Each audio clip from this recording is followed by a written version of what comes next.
Kita mulakan majlis pada petang ini dengan bacaan umul kitab Al-Fatihah.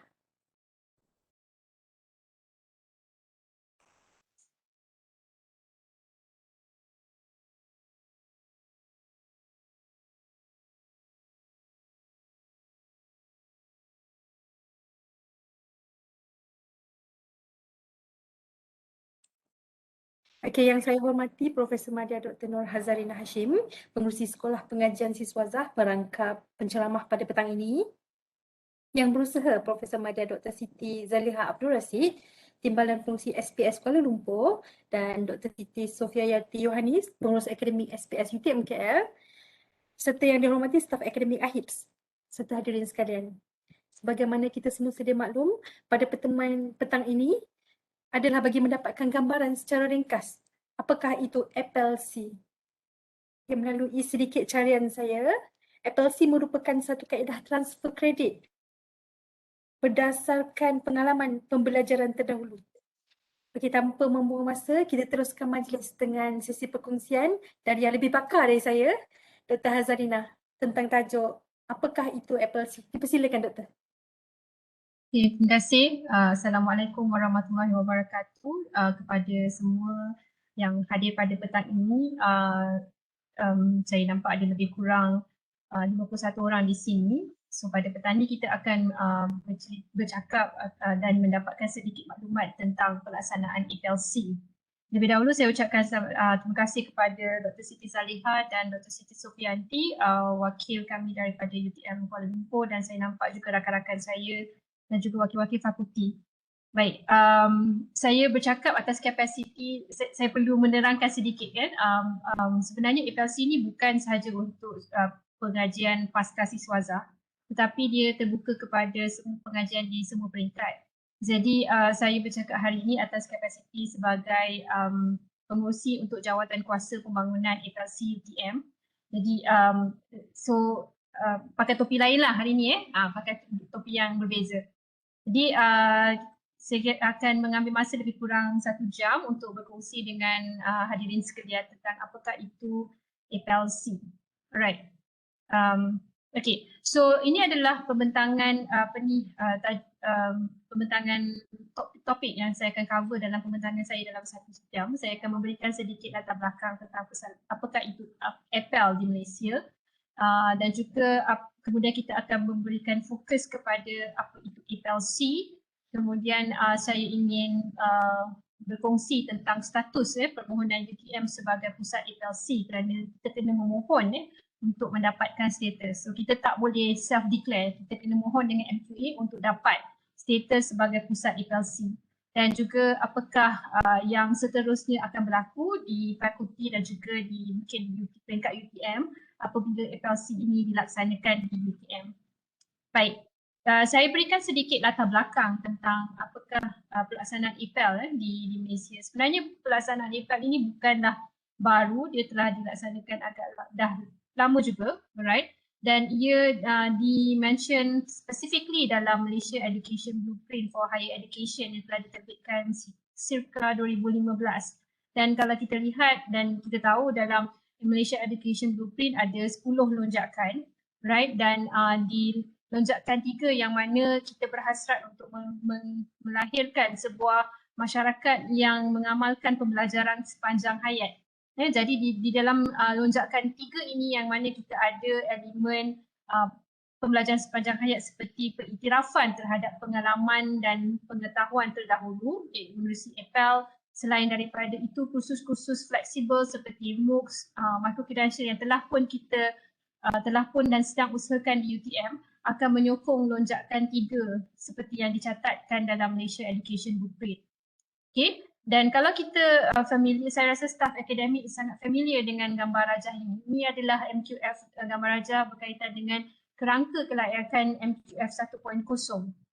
Alright, di mana kalau kita lihat yang kalau kita menguruskan program akademik, kita tahu bahawa dalam MQF ini ada 8 level, alright, dan 8 level ini yang biasanya kita undergraduate adalah level 6, level 7 dan level 8. So saya tak mau ulas yang ini kerana the first part of MQF 2.0 adalah satu yang sangat familiar bagi staf akademik. Tapi saya nak emphasize kepada satu part lain dalam MQF. Sebenarnya gambar rajah ni dia ada sambungan. Kalau kita perasan, dia sebenarnya lepas minimum graduating credits ni, dia ada satu lagi sektor lifelong learning. I think this sector has very much discounted in most discussion. Iaitu kita lupa bahawa MQF framework ini juga mengiktiraf pembelajaran sepanjang hayat menerusi APEL dari semua level. Maksudnya daripada level 1 sertifikat sampai ke level pasca siswazah. Right? So itu sebenarnya di mana duduknya APEL ini dalam MQF 2.0. Dan kalau kita lihat sekarang ni telah berubah kepada 2.0 pun, masih lagi dikekalkan sektor kedua ni, iaitu berkaitan dengan APEL dalam kerangka MQF 2.0. So selama ni kita mungkin biasa lihat yang inilah the first part bila kita bentang semakkan kurikulum ke, kita buat program baru ke, kita akan cakap kita MQF level 7, level 6, level 8. Tapi hari ni penekanan kita nak cerita pasal MQF 2.0 yang sebelah sini, yang warna kuning. Yang selalu kita diskaunkan dalam perbincangan kerangka kelayakan MQF. Okey. So itu adalah sedikit latar belakang lah bagaimana APEL ini duduknya dalam sistem pengajian tinggi di Malaysia. Right? So apa itu APEL? Sebenarnya APEL itu adalah satu proses penilaian yang sistematik terhadap pembelajaran terkumpul yang seseorang itu memperolehi daripada pembelajaran formal ataupun non-formal ataupun informal. Alright, so formal tu seperti kita menduduki kelas and so on. Tapi kalau informal dan non-formal, kalau kita pergi ke kursus-kursus adalah non-formal. Tapi katalah kita ada satu skill yang mungkin kita acquire berdasarkan kemahiran, berdasarkan kemahiran.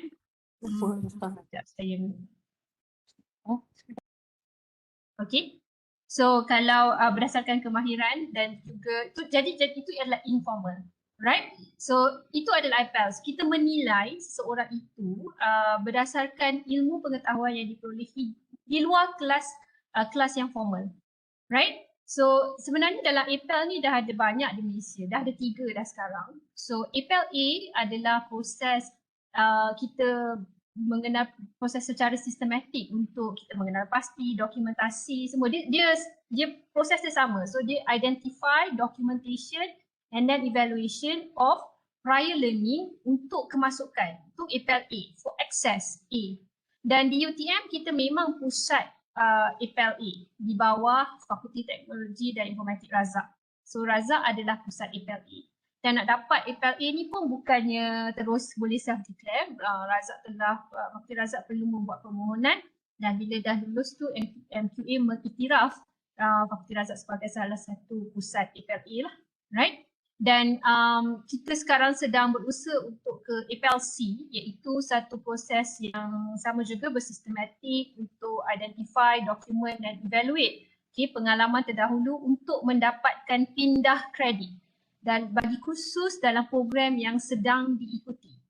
Right? So yang terakhir adalah dan baru saja dalam sebulan lepas dibuat taklimat berkenaan dengan APEL Q, iaitu proses untuk identifikasi dokumen, dokumentasi dan penilaian pembelajaran untuk terus mendapat penganugerahan kelayakan akademik. Right? So sebab somebody itu mungkin disebabkan oleh pengalaman yang sangat tinggi, maka dia mungkin dah boleh capai level diploma. Contohnya. So itu adalah contohlah bagaimana APEL Q sana. Tetapi kita tidak boleh implement APEL Q sehingga kita mendapat license APEL C. Jadi kita di UTM sekarang dalam usaha untuk mendapatkan status sebagai pusat APEL C. Baik, so gambar rajah ini memberikan sedikit gambaran tentang apakah ketiga-tiga APEL lah. Saya cuba summarizekan, tapi kita nak fokus kepada APEL C pada petang ini yang warna biru ni. So ia mula diperkenalkan sekitar 2016. So untuk mendapat pindah kredit, pindah kredit, dan dia untuk siapa kita boleh guna FLC ni untuk pelajar tempatan dan juga pelajar antarabangsa. Okey, contohnya kalau pelajar antarabangsa kita mungkin adalah CEO dalam satu company yang besar, jadi dia dah ada banyak pengalaman, jadi dia tanya, saya perlu ke ambil subjek fundamental of ataupun subjek principle of, sebab I know this, I've been doing this. So boleh, kita boleh gunakan, kita boleh apply ini kepada pelajar antarabangsa juga. So dia boleh mohon, so pelajar tempatan dan pelajar bukan luar negara. Kemudian pelajar yang siapa yang boleh buat FLC ni adalah IPT yang mendapat kelulusan NQA, yang ini yang kita sedang dapatkan, right? Dan sebenarnya pada 2016 dah ada 4, tapi sekarang ni list dia kalau kita tengok dalam NQA dah ada lebih kurang 30 IPT mendapat status FLC. Okay, jadi dia bagaimana kita nak bagi dia transfer credit, itu saya akan terangkanlah melalui peperiksaan. Dia perlu melalui peperiksaan dan mereka boleh mendapat pengecualian pindah kredit maksimum 30% from EPEL. Okay, ni saya akan terangkan lebih detail lah. So ini tadi pelaksanaan tentang EPEL, sedikit dia punya historical ataupun chronological implementation of EPEL daripada mula dibuka dan mula dibentangkan berdasarkan dasar kemasukan terbuka dan Akta NQA pada 2007. So berlaku beberapa series lah pelaksanaan EPEL ini. So ini tadi saya dah berikan tadi, iaitu UTM adalah pusat EPEL sekarang di bawah FETIR. Okay, dan kalau kita layari laman web epel.utm.my, kita dapat maklumat lah tentang bagaimana FETIR mengendalikan kursus-kursus, sebab untuk dapat EPEL ni dia ada kursus, kemudian kita akan boleh memilih tarikh untuk menduduki ujian lah. So ujian itu akan dikendalikan oleh pihak FETIR, right? So ini adalah boleh layari laman web ini untuk mendapatkan maklumat tentang pelaksanaan EPEL. Dan kebanyakan program, terutama program Pasca Siswaza, telah pun menerima mod kemasukan menerusi aliran EPEL. So saya lihat beberapa fakulti, terutama fakulti seperti yang berasaskan sains sosial dan sains teknologi, menerima kemasukan menerusi EPEL, seperti AHIP, seperti FETIR, FSSH sudah mula menerima kemasukan pelajar menerusi pengalaman. Jadi mungkin dia tidak ada memenuhi entry requirement yang formal, contohnya mempunyai ijazah sarjana muda. Okay, tapi dia lepas assessment untuk EPEL dan kemudian layak untuk meneruskan pengajian kepada peringkat yang diingini berdasarkan kemasukan menerusi EPEL.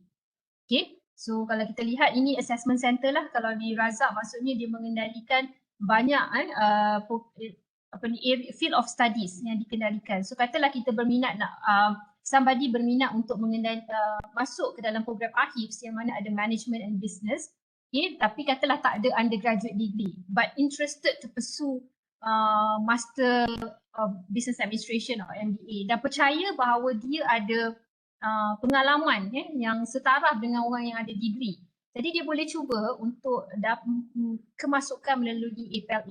Of course ada fees yang dikenakan, okay, tapi dia tak perlulah nak enroll dalam program undergraduate. Contohnya. Okay, so that's EPEL. Now today we're going to talk about EPEL-C. So EPEL-C ni apa maksudnya? Tadi saya kata adalah untuk mendapatkan pindah kredit dalam kursus, bagi kursus dalam program yang sedang diikuti. So dia kena enroll lah, dia jadi pelajar. Saya beri senario, katalah saya ada seorang pelajar, saya mengajar di Fakulti Kejuruteraan Awam, ada seorang pelajar, dia adalah seorang jurutera awam lah, mempunyai pengalaman bekerja sebagai project manager lebih kurang 35 tahun dalam pengurusan projek pembinaan, okay, ataupun project management. Jadi bila beliau enroll dalam sarjana construction management, okay, pengurusan pembinaan, dia tanya, kena ambil lagi ke subjek asas pengurusan projek? Saya dah buat ini 35 tahun dah.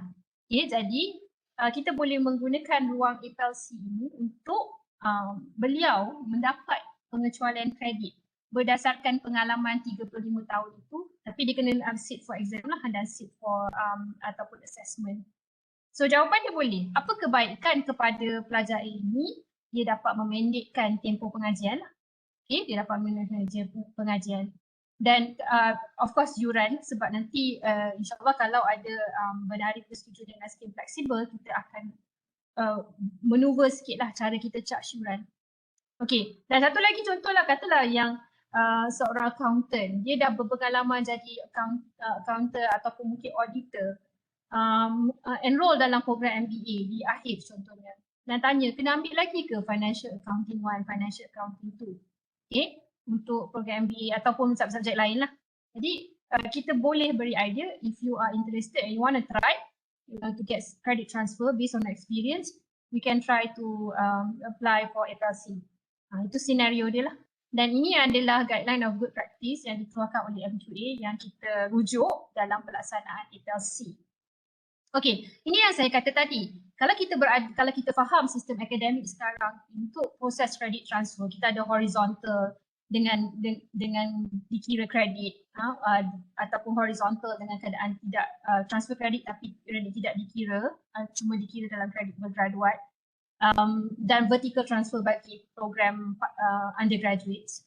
Itu adalah apa yang kita ada untuk formal learning. So maksudnya dalam formal learning, mereka mengiktiraf credit transfer untuk spesifik level, okay, dia benarkan yang diterima daripada pembelajaran yang formal. Contohnya, saya nak transfer from my diploma punya grade kepada undergraduate yang di sini.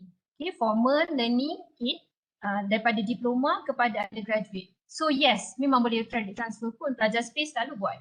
Okay, undergraduate diploma, bila nak enroll kepada undergraduate program, kita berikan di credit transfer up to 30%. Okay, dan ia pun memang berlaku lah, dan saya rasa dia akan terus berlaku. Tetapi apa yang tidak berlaku adalah pada sekarang ini kita tidak dapat beri transfer kredit kalau seseorang itu pernah menduduki kursus yang dianjurkan contohnya oleh IBM, ataupun dia pernah menjadi officer ataupun pegawai yang mengendalikan isu itu secara rutin selama berpuluh-puluh tahun. Kita tidak dapat memberikan dia transfer credit berdasarkan pengalaman dan pengetahuan dia. Tetapi pada tahun 2016 menerusi FLC, kita boleh buat, kita boleh mengiktiraf pengalaman dan pengetahuan dia yang diperolehi daripada pembelajaran non-formal ataupun informal learning. Itu yang berlaku dalam FLC. So apa kebaikan dia? Of course dia mengiktiraf pembelajaran yang diperolehi daripada pengalaman daripada kursus-kursus pendek yang diikuti.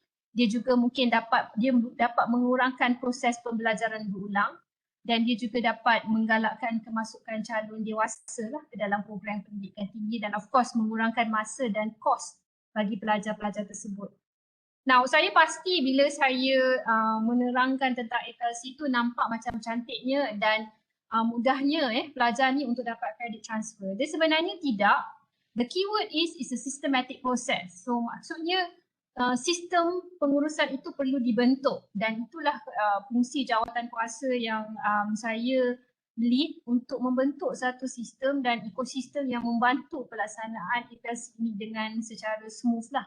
So saya pasti di kalangan pendengar sekarang ni bertanya siapa yang uruskan, adakah fakulti, adakah SPS, adakah ILIC ataupun Turin. Okay, mungkin ada juga yang tanya bagaimana proses penilaian transfer kredit ni nak buat. Kita kena buat satu exam ke, kita kena interview ke, apakah peranan fakulti, peranan pelajar, berapa had maksimum transfer kredit yang dibenarkan, juga tempoh masa yang akan diambil, setahun, setengah bulan. Okay, so ini saya akan cuba jawab soalan-soalan ini dalam pembentangan saya selepas ni lah. Okay, so saya pasti kalau yang menguruskan di peringkat fakulti akan bertanya soalan-soalan ini. Okey, so saya dah cerita tadi kebaikan dan FLC. Jadi dan juga siapa yang memohon boleh terdiri daripada pelajar tempatan dan luar negara. Okey, prinsip penilaian FLC itu adalah padanan kompetensi individu itu dengan course learning outcome. So di sini sebenarnya adalah sangat penting, barulah kita dapat lihat kepentingan untuk kita menghasilkan satu course learning outcome yang jelas. Sebab nanti bila kita nak assess, alright, kita bila kita nak assess, kita akan make sure bahawa the learning outcome tu mencapai mencapai atau tidak atau tally dengan skills yang beliau ada, yang individu tu ada. So kita boleh buat assessment dalam bentuk challenge atau challenge test atau portfolio. So apa itu challenge test, apa itu portfolio, saya akan terangkan dalam slide saya yang berikutnya. Right? Dan maksimum yang dapat adalah transfer credit yang kita dapat adalah 30% on top, right? On top of existing credit transfer eligibility. So kalau 30% untuk undergraduate, tambah lagi 30% for APLC. Kalau 50% untuk maximum credit transfer for postgraduate, okay, 50% tambah lagi 30% untuk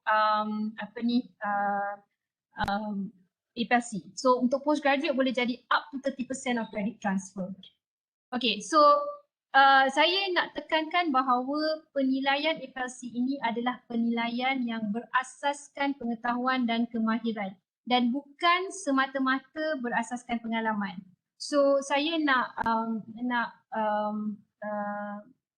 bukan kata menidakkan, saya nak cuba tepis persepsi rakan-rakan bahawa kata wah senangnya dapat credit transfer, mengaku je dan lama jadi manager maka dapat credit transfer. No, it's not. Okay, it's a systematic process. Jadi kita semua akan menilai pelajar ini sebelum kita dapatkan berikan mereka credit transfer. Jadi saya bagi contoh, alright, bagi contoh ini adalah program APEL yang dilaksanakan di University of Glasgow. So sebenarnya pelaksanaan APEL ni bukanlah di Malaysia sahaja, di negara luar dia adalah satu praktis yang telah lama dan juga diterima. So saya bagi contoh, ini adalah APEL C. Dia bukan panggil APEL C lah, tapi dia some accreditation process untuk prior learning and experience. Okay, for Bachelor of Honours Community Development University of Glasgow. So candidate dia ni adalah seorang ibu, right? Dia ada seorang ibu ataupun housewife. So peranan ibu dan housewife itu dalam konteks ini diiktiraf sebagai pengalaman terdahulu. Kerana dia tahu ibu tu kerja dia di rumah adalah teacher, orang yang menguruskan laundry, electrician, ni semua rutin rutin ibu tu. Jadi dia mempunyai skills-skills ini, dia mempunyai skills mengisi borang, dia mempunyai skills knowledge dan skills yang dan kefahaman tentang ini. Jadi bila dia assess, okay, ada borang yang dia kena isi dan mungkin ada interview, dia mempunyai knowledge dan cara menguruskan seperti ini.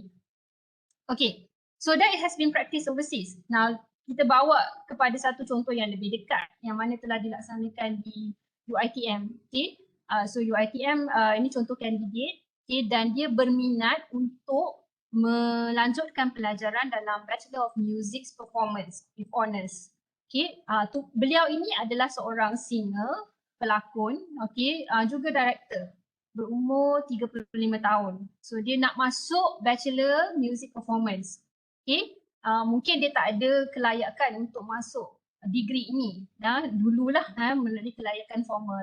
Jadi menggunakan latar belakang yang dia ada ini, maka dia memohon untuk mendapatkan APEL A dan seterusnya mendapat pengecualian beberapa kursus berdasarkan untuk APEL C. Jadi itu yang dia dapat tu. Jadi apa yang dia buat untuk pengecualian beberapa kursus tu, UiTM dia ada advisor list, kemudian dia ada assessment dan dia ada instrument challenge test dan dia kena buat juga performance test. Jadi sebab dia nak masuk bachelor in performance kan, jadi apa yang dia kena buat? Dia kena buat soalan peperiksaan, soalan ujian, dia kena menyanyi, dia kena perform, dia kena tengok dan juga dia ada oral test.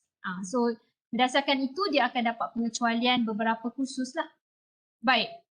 So di UTM, pelaksanaan APLC memang dibenarkan dan dia merentas semua program, prasiswaza, pascasiswaza dan juga program-program di bawah space. So memang dibenarkanlah. Jadi pensyarah-pensyarah ataupun fakulti yang mempunyai program yang ditawarkan di bawah program prasiswaza, pascasiswaza dan juga di space boleh mengambil peluang untuk apply APLC dalam kursus mereka. Okay. Saya cuba jawab soalan-soalan ini tadi. Okay. So syarat umum. Secara umum untuk kita buat FLC ni, UTM perlu menjadi satu pusat yang diiktiraf oleh MQA. Okay, dan tadi macam saya kata, dia boleh dilaksanakan menerusi across semua bidang, across semua bidang. Okay, dan juga dia adalah dibuka kepada semua program secara kerja khusus dan mood campuran. Okay, tetapi tidak boleh untuk program berbentuk penyelidikan. So, MPhil, Doctor of Philosophy tak boleh dapat pengecualian EPL lah. Kecuali nanti bila ada EPL Q, mungkin kita boleh membuat penilaian sekiranya dia layak, dia akan dapat qualification based on experience. Tapi that is EPL Q, so not EPL C. Right? So, dia juga meliputi penilaian terhadap pembelajaran yang diperolehi daripada pengalaman terdahulu seperti ODL, microcredential dan juga kursus-kursus pendek dan fleksibel seperti ODL, MOOCs dan juga microcredential. Okay, kalau dia masuk menerusi APLA, contohnya pelajar UiTM yang saya mention tadi, dia masuk menerusi APLA, kemudian dia nak mohon dapat kredit transfer menerusi APLC pun dibenarkan. Dan untuk program-program yang mempunyai requirement bagi certificate, professional certification juga dibenarkan, tetapi kena consult dululah di professional bodies sebab kadang-kadang tidak diiktiraf. Mereka mungkin a bit reluctant lah, tapi you have to discuss first with your professional bodies. Okay, itu saya tadi kata, saya nak merujuk kepada sini. Okay, maksimum sebanyak 30 credit transfer diberikan untuk program berbentuk FLC. Dan ini adalah tambahan daripada peruntukan dasar pindah kredit sedia ada. So untuk UG 30%, untuk PG is 50%. Right? Dan good news untuk space yang mengendalikan diploma eksekutif, mereka boleh juga memberikan transfer kredit menerusi FLC bagi program diploma eksekutif mereka. Okay? Jadi dia kalau kita dapat kelebihan dia, kalau kita mohon untuk FLC credit transfer, okay, kita dapat kelulusan untuk satu, dia boleh dipindahkan secara automatik kepada kursus yang sama walaupun di dalam program lain. Okay? Dan kita akan setarakanlah kredit tu ya, 3 credit to 3 credit. Okay? Tetapi dia tidak boleh apply kepada prerequisite course ataupun kursus prasyarat.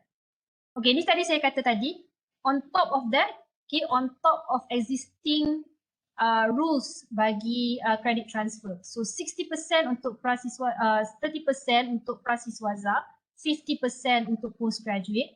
So untuk prasiswaza, a maximum of credit transfer dibenarkan 60% kalau nak campur lah dengan FLC. Untuk postgraduate is 30%. So kalau boleh bayangkan kalau you ada macam nak 40 credit, okay, katalah 80% is a lot lah. Katalah dapat 50% of credit transfer pun dah you cut half of your learning time. So ini adalah proses permohonan yang untuk FLC yang dicadangkan di UTM. So kita ada 5 proses utama, iaitu bermula daripada pra permohonan sehingga ke rayuan. Okay. So anggaran satu kitaran ini akan mengambil masa lebih kurang 3 ke 4 bulan termasuk rayuan. Kalau tak ada rayuan then it means shorter lah. Okay. Okay. So kalau kita lihat ini adalah prosesnya, dia bermula dengan pra pendaftaran di mana pelajar itu akan diberi nasihat oleh seorang penasihat yang dilantik oleh fakulti. Okay, dia perlu melengkapkan borang pre-assessment, self-assessment form. Daripada form self-assessment ni, penasihat ini akan melihat sama ada potensi tak untuk pelajar ini dapat credit transfer. So bila assessment ini telah dibuat oleh penasihat, maka pelajar boleh memohon. Kita biasanya kalau penasihat ni kata ada potensi, maka baru kita advise untuk pelajar memohon. Kerana permohonan ini perlu diberikan dengan charge, ada charge yang dikenakan. Iaitu ada yuran proses dan yuran pindah kredit. Jadi bila penasihat kata I think you layak untuk dapat FLC, maka baru kita pemohon itu akan membuat permohonan. Okay, so bila dia dah isi borang permohonan, okay, borang permohonan itu akan diberikan kepada fakulti dan fakulti akan menilai apakah bentuk instrumen dan kadar pentaksiran yang sesuai untuk diberikan kepada pelajar ini. Okay. Untuk dia layak dapat FLC, pelajar mesti lulus sekurang-kurangnya 50% of the course learning outcome. So contohnya, kursus you ada 4 course learning outcome. You kena lulus sekurang-kurangnya untuk setiap 4 tu kena lulus 50%. Okay, you ada 4 kan, jadi course learning outcome 1 kena lulus 50%, course learning outcome 2 kena lulus 50%. Right? Dan pelajar ni kalau dia dah duduk satu test, right, dia dah menduduki satu ujian challenge test, okay, dia tidak boleh menggunakan bukti yang sama untuk dia try pula portfolio test, cannot. Okay, dia tak boleh guna. Tapi kalau dia, dan satu lagi, kalau dia gagal portfolio pun dia tak boleh guna, vice versa lah. Right, so maknanya sekali.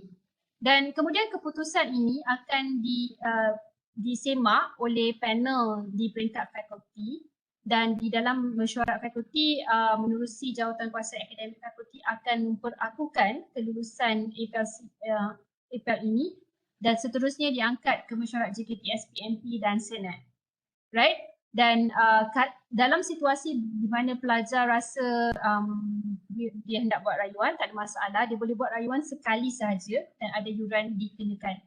Okay, jadi saya nak ulang semula bahawa pindah kredit ini bukan semata-mata dibuat berdasarkan pengalaman pelajar. Okay, dia perlu dibuktikan menerusi pencapaian hasil pembelajaran yang diberikan dalam ujian-ujian yang dibuat. So saya pada menggunakan beberapa perkataan seperti challenge test dan portfolio untuk assessment pelajar. Okay, challenge test bermaksud dia adalah ujian bertulis, okay, yang dijalankan secara ujian bertulis, peperiksaan lisan ataupun peperiksaan prestasi. Ia bergantung kepada sifat dan disiplin kursus tersebut. Sebagai contoh, kalau kita ada kursus sains sukan, kan, mungkin a proper ujian challenge test adalah untuk demonstrasi kemahiran. Okay, minta dia berlari ke. Tapi kalau macam untuk business contohnya, dan tak ada masalah untuk buat ujian bertulis. Okay, mungkin juga nak buat interview. There is no problem to combine, let's say nak combine 2 ujian yang bersesuaian, tak ada masalah. Okay, so kita boleh test lah. Okay, kita boleh pilih yang mana kita rasa sesuai. So macam tadi UiTM saya bagi contoh untuk diploma untuk diploma Creative Arts tadi, dia minta menyanyi. Okay, untuk sains sukan mungkin kita boleh suruh buat demonstrasi. Okay. Dan satu lagi adalah penilaian menerusi portfolio.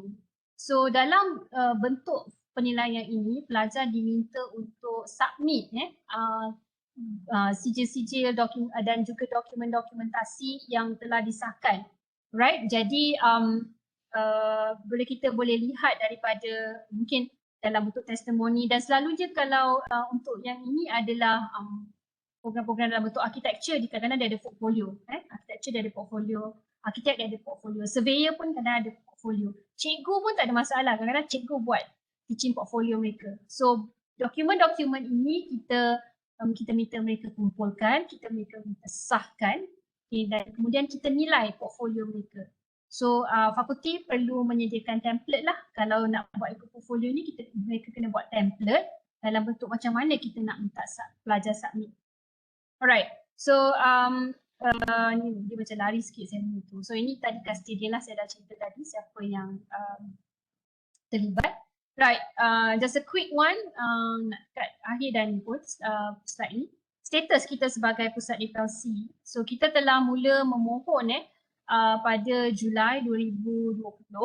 Okay, kemudian kita menerima maklum balas daripada MQA pada November. So itu sewa untuk mereka baca. Kemudian kita kena revise, dan kita telah submit semula permohonan pada 31 Disember 2020. Dan sekarang ni kita pun dah buat pilot test, dan kita akan membuat pembentangan akhir kepada pihak MQA dalam masa terdekat, dalam mungkin bulan 8. Dan seterusnya kita tengoklah sama ada kita akan insyaAllah lah kalau diluluskan untuk melaksanakan FLC. dan juga kita dah ada sistem. Ni semua mereka memang kita minta lah, MQA memang minta supaya setiap permohonan itu disertakan sekali dengan pembangunan sistem. So kalau kita lihat dah sampai sinilah, so sekarang ni saya nak bentang, kita akan bentang kepada ahli panel penilai. Alright, so we left only the last 10% lah kalau diluluskan, dan akan dilaksanakan dalam masa terdekat kalau diluluskan. So ini adalah beberapa dokumen yang telah pihak universiti sediakan untuk submission. Kita kena prepare quite a number of documents for this application.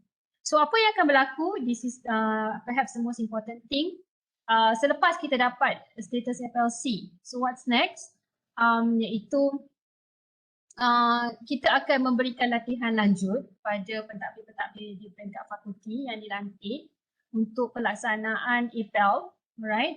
Dan juga kita akan kita dah draftkan beberapa training untuk individu yang terlibat sebagai advisor, sebagai assessor dan juga sebagai pentadbir untuk APLC di UTM. Sebab kita memang kena sediakan dokumen capacity building pun dalam permohonan kita.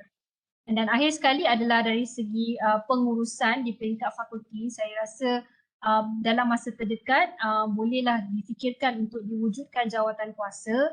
Dan selain daripada itu, poin nombor 2 dan 3 ni paling penting sekali, iaitu fakulti dah boleh mengenal pasti kursus-kursus yang berpotensi untuk dilaksanakan dalam bentuk FLC.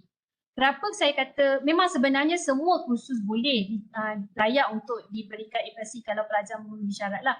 Tetapi pelajar perlu, tapi fakulti perlu ada instrumen dia, kena bangunkan instrumen test dia. Fakulti kena ada bangunkan rubrik semua. Jadi sebenarnya kalau nak start semua, I frankly say that this is going to be very ambitious lah.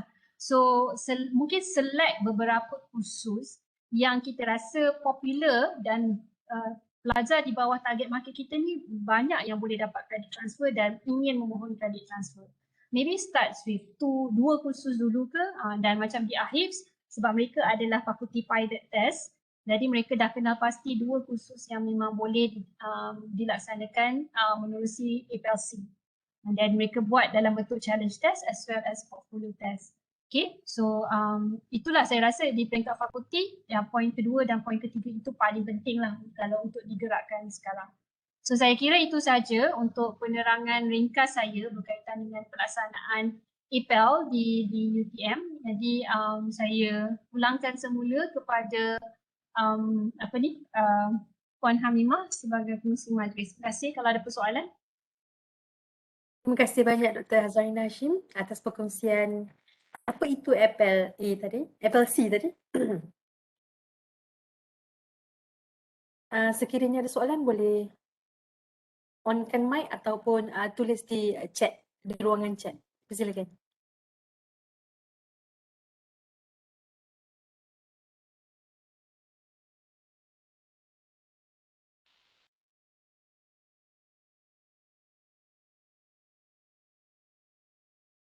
Assalamualaikum, saya Fatimah daripada Fakulti Teknologi Razak UTM KL. Assalamualaikum Prof, saya ada satu soalan. Kami di FETIR ada program diploma eksekutif yang mana memang kita orang kena apply jugalah APLC. Jadi sementara tidak ada APLC ni, pelajar memang mengikuti kursus sedia ada lah, maksudnya pengajian seperti biasa. Jadi sebagai seorang pengurus, saya nak tanya juga, macam Prof maksudkan tadi ada persediaan dari peringkat fakulti. Cuma sekarang pengenal pastian subjek tu betul, saya setuju dengan Prof, mungkin kita boleh start sikit dulu, tak semua. Tetapi macam mana saya nak kenal pasti ataupun bentuk-bentuk penilaian tu. Kalau ada contoh yang kemudian Prof boleh share, mungkin kita boleh nampak sikit lah sebab kami punya program ni ada yang management, ada yang engineering. Jadi to identify the suitable assessment untuk student tu Prof. Ada tak kaedah atau rujukan ke yang boleh bantu kami? Okey, Terima kasih Prof. terima kasih Doktor. Saya ke slide saya sekejap saya share balik. Alright, untuk assessment tadi. Okey, boleh nampak slide saya ni? Alright. Betul. Okay, untuk assessment ni sebenarnya dia memang bergantung kepada pakar bidang untuk menentukan jenis-jenis pentaksiran yang hendak digunakan. Contoh-contoh soalan sebenarnya dia boleh kita contoh je saya ambil satu-satu ujian bertulis. Okey. Doktor boleh ambil soalan final ke, soalan semester exam ke, tetapi kena make sure bila soalan itu akan cater untuk CLO yang mana. So the way you worked sebenarnya, okey sekejap saya pullkan sekejap satu dokumen berkaitan dengan instrument development untuk sekejap doktor.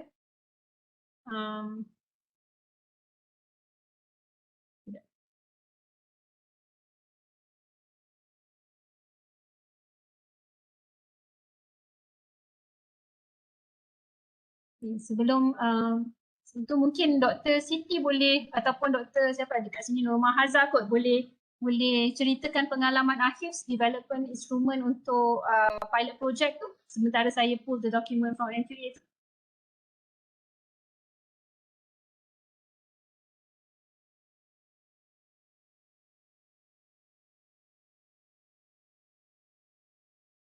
Tak ya Doktor?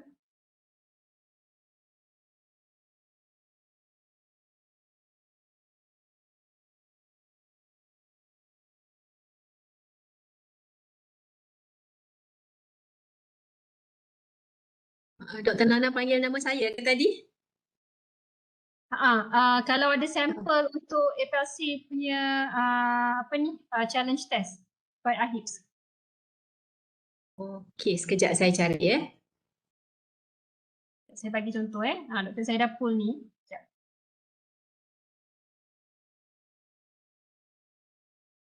Okay, let me share this GGP.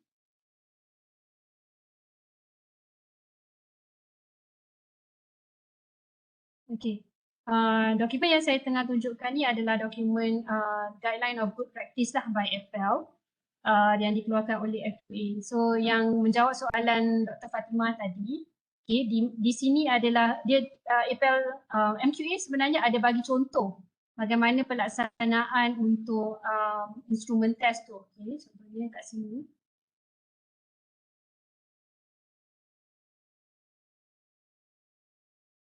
Ini self-assessment test.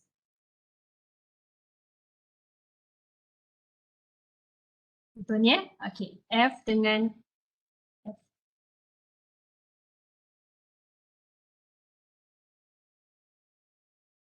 Okay, yang ini adalah portfolio, saya naik atas sekejap.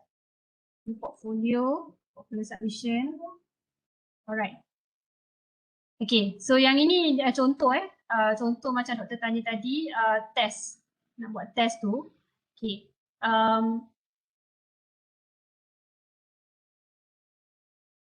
Okay. So bila kita nak buat test, katalah saya ambil challenge test bertulis, format yang diberikan oleh MQA dia boleh standard format lah lebih kurang macam ni, tapi you ada flexibility untuk ubah. You kena bagi tahu nama courses yang nama, detail of the courses, and then you have to spell out the course learning outcome, right?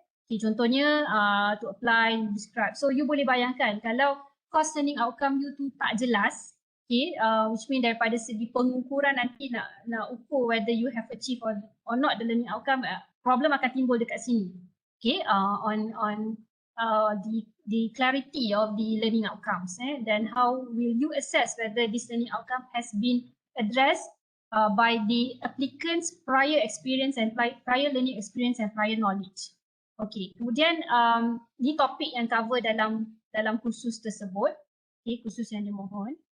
Okay, ni kita spell out balik, kita letak balik course learning outcome dan topic learning outcome, dan kita kena specify dekat sini question.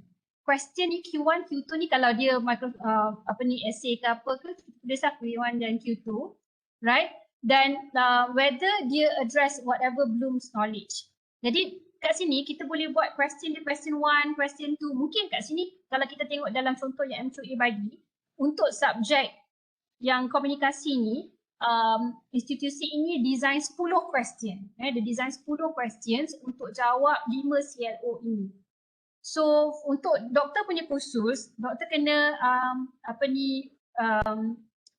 mereka assessment yang sesuai lah. Contohnya mungkin you nak buat essay question, so CLO1 is addressed by essay question 1, long essay, so question 1.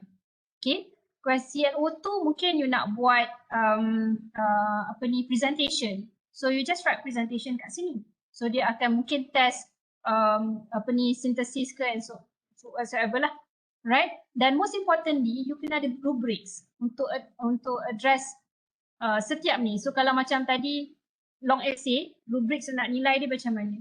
Presentation, so rubrics nak nilai presentation tu macam mana? So doktor boleh depends dengan yang saya tunjukkan sini adalah standard dokumen yang M2A keluarkan lah. But the bottom line is dia memang beri utmost flexibility kepada faculty untuk design di challenge test. Portfolio pun sama, dia bagi juga flexibility untuk apa yang nak submit lah, apa supporting document yang nak submit. So itu kalau bagi contoh tu mungkin Ahib ada contoh lah sebab saya tunggu mungkin Dr. Siti boleh share? Sekejap. Alright. Dia sebenarnya kita boleh assess sama ada melalui challenge test ataupun portfolio. Boleh dengar ke? Saya punya internet ni tak open strong sangat. Sama ada challenge test ataupun portfolio ya. Saya kongsi pengalaman AHIBS. Kita ada 2 kursus. Satu kursus kita assess menggunakan challenge test dan satu kursus lagi melalui portfolio. Macam mana kita decide sama ada challenge test ataupun portfolio? Bergantung kepada pengalaman pembelajaran pelajar tu.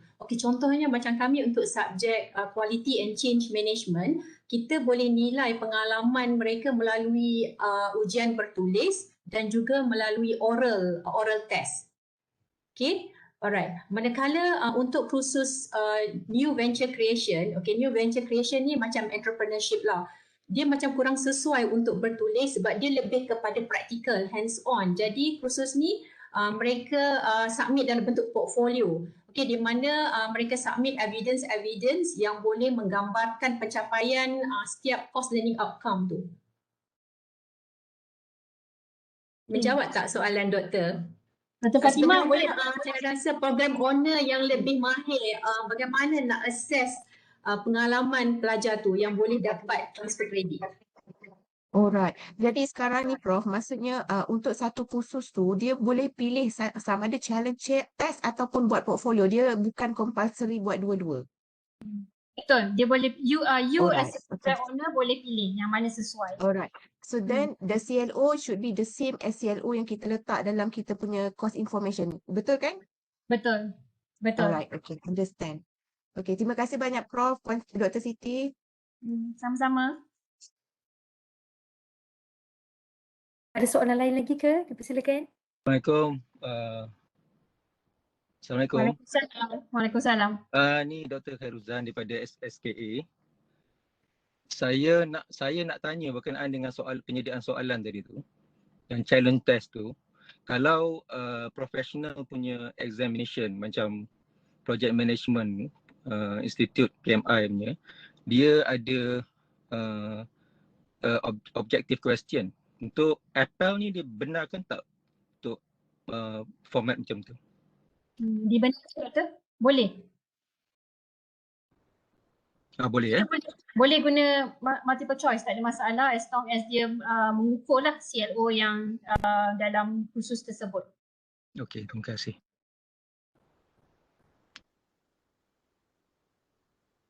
Dr. Haruzan, dia sebenarnya konsep dia sama je. Yang pentingnya mesti ada constructive alignment. Noted. Satu lagi saya nak tanya, nak minta pendapat jugalah sebab saya adalah buat masa ni adalah interim coordinator untuk project management punya masters lah program. Ada juga kami memang saya dengan tim saya punya colleague lah cadang untuk dan dengan dalam SKA cadang untuk project management ni kita nak masukkan elemen APPEL. Jadi saya tak berapa familiar dengan APPEL ni sebelum ni. Jadi kalau untuk dalam kebetulan sekarang ni ada pindaan Ketah Kerja, macam mana saya nak masukkan dalam penerangan Ketah Kerja tu, saya nak masukkan APPEL A ke atau apel C ke dalam saya punya pindaan kertas kerja tu? Okey, untuk semakan kurikulum, doktor boleh masukkan maklumat APLA dalam pindaan syarat kemasukan. Tapi tiada maklumat yang boleh dimasukkan untuk APLC dalam semakan kurikulum. Satu, kerana kita belum dapat status APLC. Kedua, fakulti kena pasti dululah khusus dan bangunkan instrumen dulu kalau nak dinyatakan. Satu, sebenarnya tak ada keperluan pun untuk mention tentang APLC dalam kertas kerja semakan kurikulum lah setakat ni. Tak tahu kalau nanti kalau kita dah dapat status, baru mungkinlah saya akan tanya SIDU kalau ada keperluan. Cuma APLA, doktor kena mention dalam syarat kemasukan. Dalam syarat kemasukan untuk pindaan kertas kerja tu, saya masukkan, saya sebutkan apel dan kena sebut apel A, spesifik Ya, lah. betul. Kena masuk, kena sebut A, admission. Okey. Maknanya sekarang ni kita masih yang kita cadangkan adalah untuk FA saja. Sebab Apple C ni kata nak akan dalam proses untuk kelulusan tak sempat InsyaAllah kami dalam proses untuk kelulusan dah last stage pun, tinggal kami nak submit kepada MQA dan dapatkan tarikh pembentangan. That's why saya kata, maksudnya the first thing that faculty can do now is basically identify courses yang ada potensi untuk diberikan credit transfer menerusi APLC. Okey. Tapi buat masa yang untuk pindaan kertas kerja ni untuk APLA sajalah saya tulis. Ya, betul doktor. Okey, terima kasih doktor. Assalamualaikum. Boleh saya tanya? Boleh. Saya Hajar daripada SKT. Okey, Dr. Hajar. Ya, saya nak tanya kalau kita decide kertas khusus yang untuk potential sebagai FLC punya kelayakan, dari segi macam mana? Saya faham dari segi macam kalau portfolio tu kita boleh tengoklah, kita expect dia akan produce something kan. Dari segi assessment tadi yang all the CLO semua tu, dia punya penilaian tu berperingkat ke ataupun one off ke macam mana? Cara dia punya cara tata cara pengendalian penilaian tu, taksiran tu.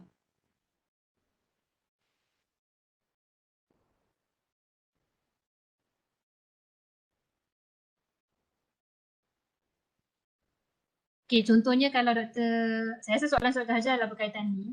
Okey, contohnya untuk satu kursus yang Dr. Hajar nyatakan tadi, assessment test yang nak digunakan adalah ujian bertulis sahaja. Okey, you merasakan bahawa dengan hanya membuat ujian bertulis, maka you dah boleh assess lah semua pencapaian CLO. Maka dia akan jadi one off lah sekali saja. Tapi katalah you wanted to do ujian bertulis, kemudian mungkin lepas tu you nak suruh buat demonstrasi, you boleh buat pada hari yang sama ataupun you boleh buat secara berperingkat lah. Dia akan jadi memerlukan aspek pengurusan bila mungkin numbers tu banyak. Okay, mungkin ada dedicated tarikh untuk buat test ni. Tapi kalau seorang mungkin you boleh settle 2 test dalam masa 2 assessment ni dalam masa 1 hari kan. So dia tak ada requirement doktor sama ada nak kena buat sehari ataupun secara berperingkat. Cuma kami suggest lah kalau boleh kita nak selesaikan dalam tempoh masa dalam 1 semester tu. Jadi bolehlah dapat student tu tahu status credit transfer dia. Boleh dapat ke tidak lah. Oh, okay. Tapi kita kena dalam kita punya dalam kita punya yang macam CI yang kita buat tu kena nyatakan kaedah assessment tu. Dalam CI kepada yang tadi contoh tu. Yang macam yang kan tadi kita kena bagi info tu kan. With all the CLO semua tu, and then kaedah assessmentnya pun kita kena nyatakan kita akan buat begini. Macam gitu ke? Betul doktor. Kita kena pasti. Contohnya sebab ialah kita nak menilai dia punya pengetahuan dan juga kemahiran dia lah berdasarkan pada satu kursus tu kan.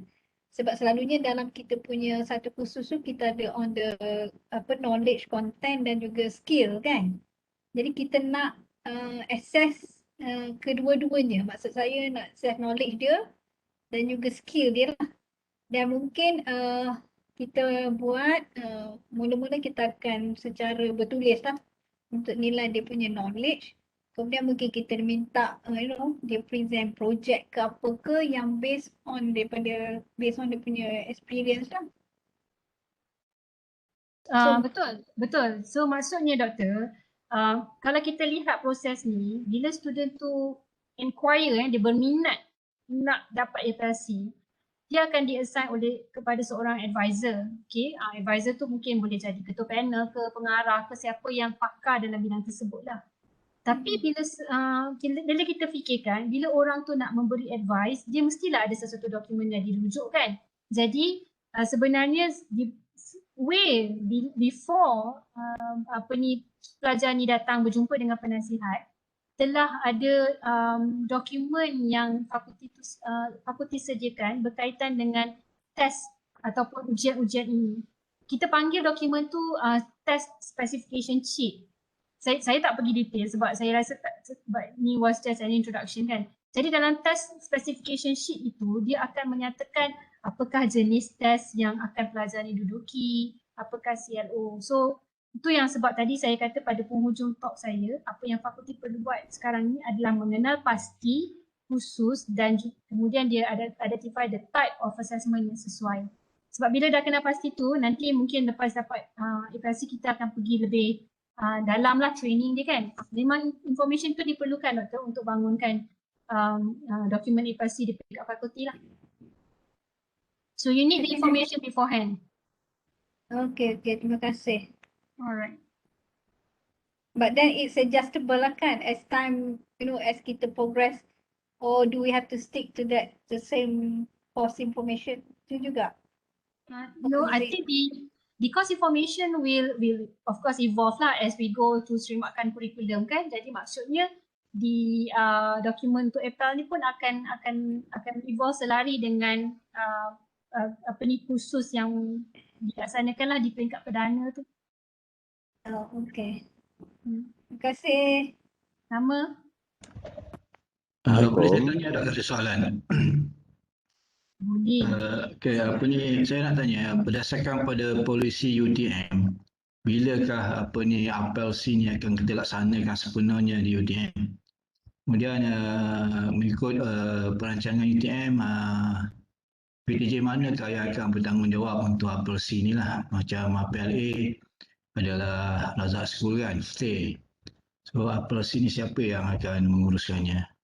Okey, terima kasih Dr. Zul. Saya jawab soalan pertama lah, bila ni saya pun belum boleh bagi satu tarikh lah sebab kita kena tu bentang dengan MQA dan kemudian nanti dapat surat tu baru boleh lah. Kalau direkodkan perancangan UTM, hujung tahun ni memang sasaran kita lah untuk dapat status FLC. So sebab tu saya rasa dah boleh kena pastilah di peringkat fakulti khusus yang mungkin ada potensi. Itu satulah soalan Dr. Zul, saya harap menjawab. So target kita hujung tahun ni untuk dapat status FLC. Kedua adalah berkaitan dengan ownership of APEL C ini. Dalam dokumen yang kita submit ke MQA, pemilikan pengurusan APEL ini dikendalikan oleh KAIL. APEL C ini dikendalikan oleh KAIL, iaitu Center for Experiential Learning di bawah ILIC, yang diuruskan bersama dengan SPS dan juga SPACE. Sebab macam saya kata tadi, untuk APEL C ini melibatkan program-program prasiswaza, pascasiswaza dan juga program di bawah SPACE. To be honest, saya rasa di UTM ini perlu dikemaskini pemilikan pelaksanaan APEL ini kerana kalau kita lihat di kebanyakan universiti, mereka mempunyai pusat APEL yang tersendiri yang menguruskan khas dan khusus untuk APEL sahaja. So untuk APEL C ini at the moment based on dokumen yang kita submit kepada MQA adalah pengurus dia adalah KAIL dan diuruskan bersama dengan SPS dan SPACE. Dr. Zul? Terima kasih. Dr. Lena Rosnizam ni daripada SPACE. Boleh tak saya tanya satu soalan? Okey, Boleh. saya lebih kepada pelaksanaan lah kalau doktor boleh terangkan sedikit. Contohnya sebab kita tengok tadi untuk permohonan apel C ni mengambil masa lebih kurang dalam 3 ke 4 bulan macam tu kan kalau ikut dia punya flow lah. Jadi calon-calon yang nak mohon apel ni adakah dia perlu mohon untuk sajak yang diberi pengecualian kredit ni, perpindahan kredit apel C ni sebelum dia masuk sebagai pelajar. Sebab for sure mungkin sajak yang tahun 1 tu diorang tak boleh nak dapat lah kalau ambil masa tempoh yang macam mana dinyatakan tu kan. Mana tahun 1 SEM 1 kan. Atau macam mana sebenarnya dari segi perancangan penggunaan pelaksanaan apel ni sebenarnya. Untuk pelajar sama ada dia kena berstatus pelajar atau tidak, dia tidak disyaratkan lah. Kalau dia orang luar pun dia boleh mohon, dia nak cuba mohon, tapi of course lah kan, kalau dia berenroll, kita nampak motivation dia untuk dapat FLC tu mungkin kurang lah sebab dia tidak berdaftar kan. Tapi saya tak menolak kemungkinan, ada juga individu yang macam tu, dia mungkin nak try berapa banyak dia dapat kredit transfer baru dia enroll lah. So yes, you can do FLC untuk pelajar yang even dia belum enroll tetapi dia merasakan dia nak simpan untuk enrollment dia later. Tapi ada jangka masa lah, jangka masa. Tapi memang kita dahulukan kepada pelajar dalam sistem. That's why dalam garis panduan yang kami bangunkan di sini, saya dah bentangkan draft pertama dan akan bentang draft kedua. Di sini dalam prosedur ni kita dah siap pun, kita menyarankan kepada fakulti untuk menyelesaikan urusan FLC ini pada pelajar selewat-lewatnya semester kedua pengajian. Jadi itu yang kita minta kalau boleh diselesaikan lah urusan kredit transfer ni. Sama macam kita menguruskan kredit transfer untuk program diploma ke undergraduate lah, Cik Rosnizam. Terima kasih Doktor untuk makluman. Jadi kan kalau saya di peringkat operasi, apa yang penting sebenarnya adalah saya nak tahu subjek lah. Jadi saya boleh, mungkin ketika minggu taklimat bersama pelajar tu, saya dah boleh cakap dengan pelajar. Okay, kalau you ada pengalaman yang berkaitan dengan subjek ini, kita boleh berikan keistimewaan untuk kredit transfer secara FLC. Begitu. Sebab tu saya kata tadi, dia sebenarnya kena dirancang secara bersistematik, bukannya bila pelajar dah datang baru kita rasa kita nak buatlah test ke semua. Tidak, dia kena, in fact instrumen tu kena dibangunkan lah dan diluluskan even di peringkat JKA. Itulah betul sebab kalau untuk operasi maksudnya mungkin kita nak gunakan sebagai promosi dan sebagainya, perlu ada maklumat tu sekurang-kurangnya untuk kita terangkan kepada publik lah kan. Jadi macam tadi doktor kata dia layak sehingga 30% contohnya kan. Jadi kalau setiap program fakulti tu, kalaupun kita tak boleh mungkin kita dah boleh target 30% of the curriculum lah daripada situ. Ya, betul. Itu pun sebenarnya yang dibuat oleh OUM, Open University Malaysia. OUM saya kira adalah contoh terbaik lah kalau kita nak benchmark pelaksanaan IPL. Di OUM, dia meminta fakulti untuk mengenal pasti kursus-kursus yang hendak dibawa dengan pengecualian FLC. Of course, sebab dia nak dokumentkan, dia nak promosikan kan. So sebab saya rasa that is a good practice lah. Di OUM, IPL ni memang quite established. In fact, dia orang yang pertama pun dapat IPL ni. Jadi kita boleh benchmark lah dengan pelaksanaan. So bila saya bertanya dan bercakap dengan yang menguruskan IPL di OUM, that's what they did. Dia approach faculty, dia explain kepada faculty dan dia minta faculty kenal pasti khusus yang ada potensi tinggi untuk pelajar apply for FLC. So saya kira itu that's the key lah untuk Cik Rosnizam dalam menguruskan FLC di space. Okay, baik. Terima kasih Doktor. Sama.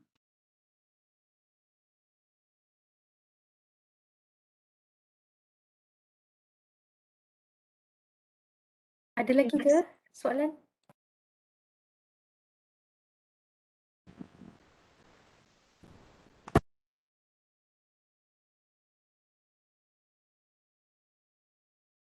Okay, saya rasa macam tak ada soalan ke lagi kan? Tak apa. Hari ni saya rasa tu cukup Puan Hamimah. Saya Betul, kira Zarina. sebelum kita nak tutup ni, saya cuma nak berkongsi dengan fakulti bahawa InsyaAllah kalau dimudahkan urusan, kita akan cuba untuk mendapatkan status ini.